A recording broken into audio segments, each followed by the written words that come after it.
Hi, this is Drew with Daniels Ag Services with your morning report. Markets are all off to a higher start so far this morning. Beans leading the way to the upside so far. Strong export sales yesterday. You've also got the fact that you've got some pretty strong crush margins right now. Also the fact that cash is over futures in a lot of places as well, really sending them higher. And of course, strong export sales yesterday. Really haven't seen the switch to China.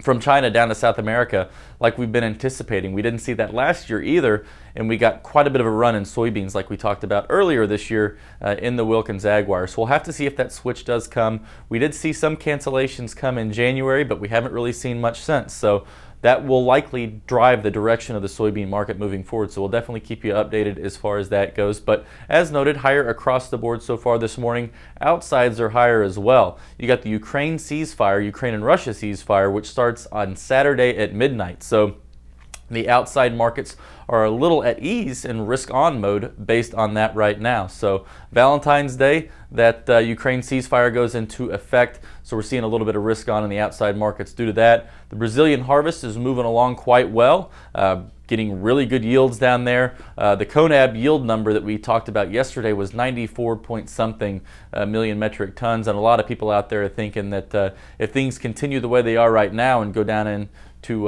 the South America, as it continues down to southern Brazil, that will be at least the number that we get, and then we could get back up into the 95, 96 million metric ton production level for Brazil. So the weather is nearly ideal down there as well. So not a whole lot of issues in the South America as we move forward. All eyes are pretty much on the Ag Forum coming up in the United States on the 19th and 20th. That's next Thursday and Friday. We'll get a look at bean yield and corn yield estimates as far as along with planted acres and other stuff as well. So get a lot of information out of that Ag Forum at the end of next week. So this is the last Wilkins Ag Wire for the week, and we won't have one on Monday as we've got the President's Day holiday on Monday. So the grain markets will be closed until 7 p.m.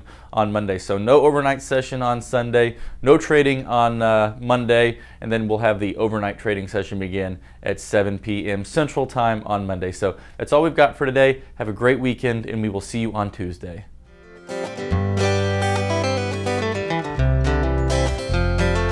This material is conveyed as a solicitation for entering into a derivatives transaction. This material has been prepared by a Daniels trading broker who provides research, market commentary, and trade recommendations as part of his or her solicitation for accounts and solicitation for trades. Daniels Trading, its principals, brokers, and employees may trade in derivatives for their own accounts or for the accounts of others. Due to various factors such as risk tolerance, margin requirements, trading objectives, short-term versus long-term strategies, technical versus fundamental market analysis, and other factors, such trading may result in the initiation or liquidation of positions that are different from or contrary to the opinions and recommendations contained therein. Past performance is not necessarily indicative of future performance. The risk of loss in trading futures contracts or commodity options can be substantial, and therefore investors should understand the risks involved in taking leveraged positions and must assume responsibility for the risks associated with such investments and for their results. You should carefully consider whether such trading is suitable for you in light of your circumstances and financial resources. You should read the risk disclosure accessed at www.danielstrading.com. Daniels Trading is not affiliated with, nor does it endorse any trading system, newsletter, or similar service. Daniels Trading does not guarantee or verify any performance claims made by such systems or services.